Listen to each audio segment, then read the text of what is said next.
Merci aux organisateurs de l'invitation et de l'organisation de la chose. Et j'ai vu sur Facebook certains qui voyaient que ce serait un combat à main nue, à des humeurs. Je pense qu'il y en a qui ont même vu la chose. Je pense qu'on va même être d'accord sur certains points économiques, M. Pouliot et moi.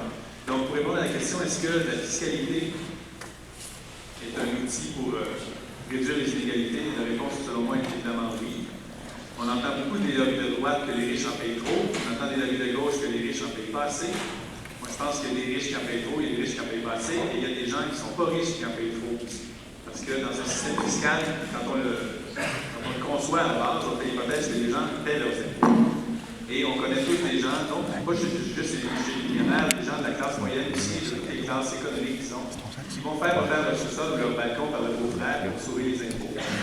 Ça, c'est une façon de faire en sorte que tout le monde en paye globalement trop, en fait, parce que ceux qui n'en payent pas, évidemment, remettent ce fardeau-là sur les épaules de ceux qui en payent. Mais en général, le fait d'aller chercher des impôts plus élevés chez ceux qui sont plus riches, c'est tout à fait normal, c'est ce qu'on appelle le système progressif. Et il faut que ce soit comme ça.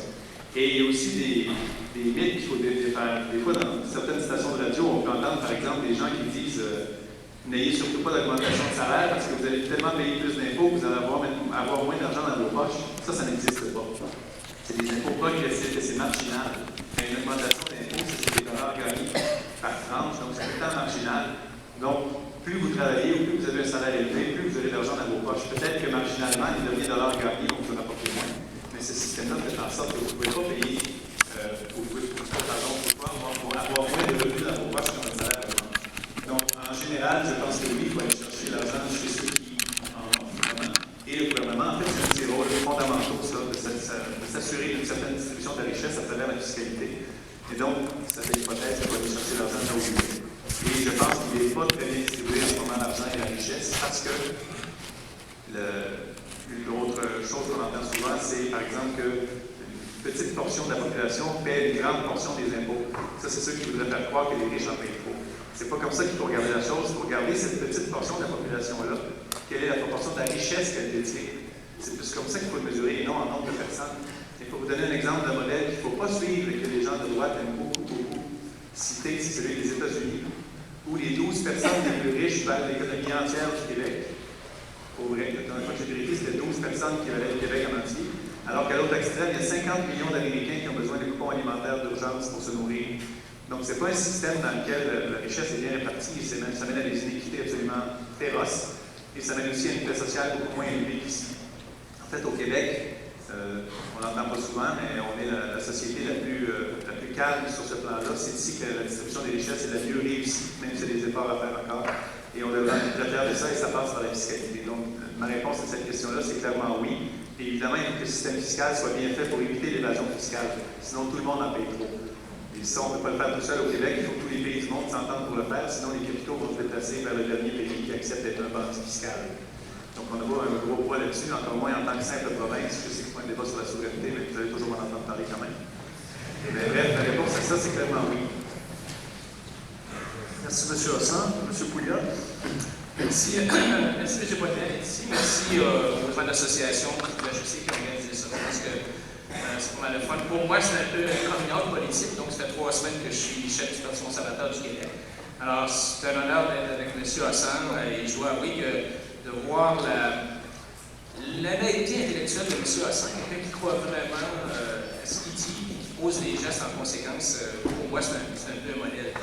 Alors, est-ce que taxer les riches, c'est une solution aux inégalités? Si on parle de solution, c'est parce qu'il y a un problème. Donc, c'est quoi le problème? Qu'est-ce qu'on veut comme égalité? Frédéric Hayek disait there's all the difference in the world between treating people equally and attempting to make them equal. Treating equally, making them equal. Making them equal, ça veut dire l'égalité des résultats. Je présume qu'il n'y a personne ici qui veut l'égalité des résultats. Si vous êtes ici pour entrer à étudier, c'est parce que vous voulez avoir un diplôme universitaire, c'est parce que vous voulez progresser, c'est parce que vous ne voulez pas nécessairement avoir le même résultat que quelqu'un qui a pas fait son secondaire 5. Est-ce qu'on veut l'égalité des chances?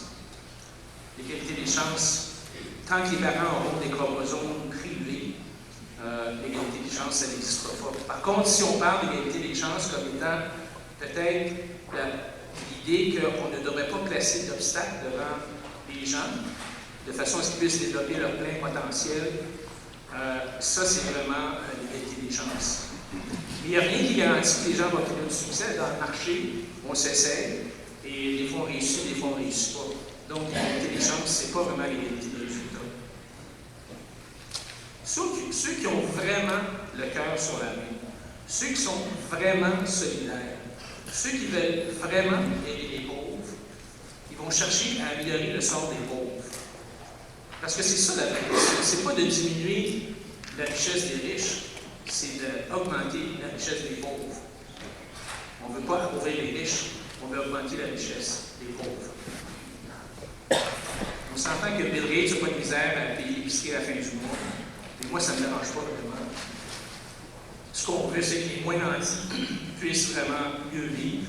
Et le gap entre les deux, c'est pas ça qui compte. Ce qu'on veut, c'est que la personne ici, les pauvres, puissent augmenter. Puis si le gap augmente, dans la mesure où les pauvres, eux, voient leur sort améliorer, c'est ça qu'on veut. Donc, il faut créer les conditions qui sont propices à la richesse, enlever les barrières, permettre aux gens d'être entrepreneurs. S'ils veulent s'acheter un cart pour vendre des hot dogs au coin de Sainte-Catherine et l'université, pourquoi ils ne peuvent pas le faire?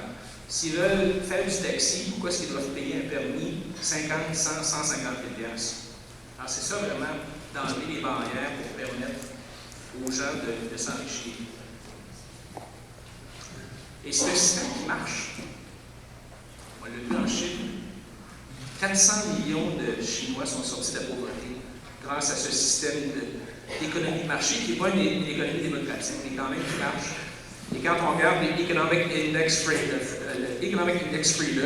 qui est un peu un index de la liberté par rapport à la création de richesse, ce qu'on voit, c'est que les pays qui créent plus de richesse que les pays qui sont moins libres. Et c'est faux de défendre, c'est faux de dire que la richesse ne profite qu'aux gens les plus riches. La Banque mondiale l'a démontré, elle a fait une étude sur une durée de 26 ans, 125 pays. Et la fameuse phrase de John Kennedy est vraie. The rising tide lifts all ships. Donc, la richesse, quand on la crée, même si les gens riches s'enrichissent, la plupart du temps, dans les pays avec une économie de marché, les gens pauvres s'enrichissent aussi. Mais il y a une inéquité à laquelle je m'objecte.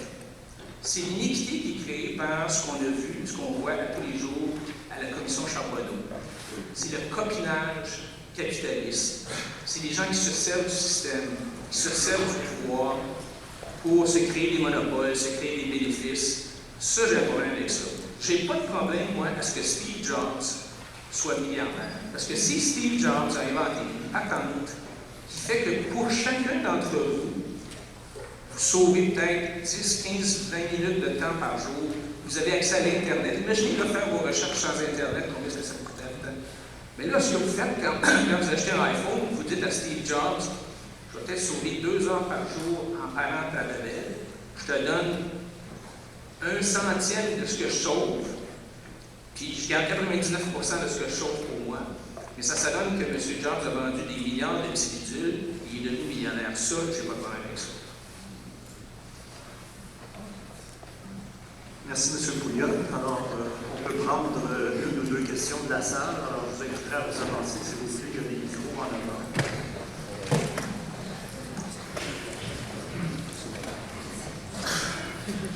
Oui, monsieur, est-ce qu'il faut que je me présente? Si vous voulez. Je m'appelle Pierre. Alors, question sur la fiscalité. Je vais poser la question aux deux panélistes.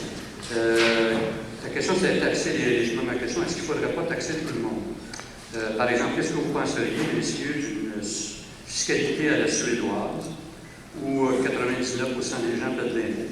Un Suédois qui gagne 10 000 paye à peu près 2 500 d'impôt. Où les taxes à la consommation sont de 25%, et l'impôt maximum est de 54%, minimum de 24%. La Suède est souvent présentée comme un modèle de social-démocratie, avec justice sociale. Qu'est-ce que vous pensez, messieurs, de ce genre de fiscalité? Merci, Pierre. La Suède, en fait, a les rares endroits au monde qu'on peut citer comme étant plus taxés qu'ici, donc ça fait du bien d'en avoir un quelque part. Mais en général, aussi en Suède, il y a certaines mesures qui sont associées plus à la droite. Je vais répondre à votre question directement ensuite, mais il y a certaines mesures dans les pays scandinaves qui font que c'est très, très facile de congédier quelqu'un. Par contre, quand il est congédié, il est tout de suite mis en formation à l'emploi. Donc, c'est une mesure qui est dans de droite, mais qui est finalement assez socialiste. Sur le fait de faire payer des impôts à ceux qui ont des revenus très bas, moi, je pense que ici, on a un petit peu l'équivalent avec les crédits d'impôt. Il y a des gens qui paient de l'impôt, mais les crédits d'impôt remboursables ou non remboursables vont faire en sorte que leurs impôts payés sont nuls ou négatifs. Donc, ils en retirent du système. Et c'est nécessaire dans un système de redistribution de la richesse. Donc, si par exemple, il y en a qui suggèrent un taux d'imposition unique, par exemple 30% pour tout le monde, sur tous les revenus, ça ne ferait pas une aussi bonne redistribution des richesses que d'avoir un taux d'impôt marginal. Et quand on dit taux d'impôt marginal, ça implique mathématiquement que dans le bas des revenus, il y a des gens qui n'en paient pas, sinon la redistribution des richesses ne se fait pas aussi efficacement. Donc, en gros, je pense que le système qu'on a actuellement, il fonctionne pas mal. Il y a juste trop de gens qui s'en sauvent en faisant des échappatoires fiscales ou de la créativité comptable, comme on a vu très souvent récemment. Donc, je pense que si le système actuel est appliqué à tout le monde, donc c'est le plus de lutte à l'évasion fiscale, la redistribution des richesses serait très efficace et les gens qui n'ont pas à en payer n'en paieraient pas. Merci. M. Pouliot. 3,6% des contribuables au Québec ont déclaré un revenu de plus de 100 000 $ par année en 2007. 3,6%. Ils ont payé 30,8% du total des impôts. Pas pire, je pense. Le modèle suédois, moi, il y a quelque chose que j'aime dans ce modèle-là. D'abord, le modèle suédois, il faut les gauchistes et socialistes qui prennent le modèle suédois encore en exemple. M. Hassan a parfaitement raison. Le modèle suédois a pris un virage à droite incroyable dans les années 90 parce qu'ils ont fait faillite pratiquement. Donc, ils sont finalement réveillés. Peut-être qu'éventuellement, le Québec, qui est toujours 20 ans en retard, va peut-être finir par raccrocher sur le modèle québécois. Mais ce que j'aime dans le modèle, cet exemple-là que vous avez donné, c'est que moi, je pense que tout le monde devrait payer un petit peu d'impôts. Ne serait-ce que de réaliser qu'il contribue à la société. Ne serait-ce que quand quelqu'un suggère peut-être de baisser les impôts parce qu'il en paye trop, ben, ça leur devrait payer un peu de ce qu'on peut ressentir quand on paye des impôts. Je suis d'accord avec un système, bon, je ne suis pas nécessairement d'accord avec le système progressif qu'on a, mais je pense que de toute façon, le système proportionnel, parce qu'on parle de flat tax, mais la vraie tradition de flat tax, c'est un système proportionnel. Les riches payent plus d'impôts que les pauvres.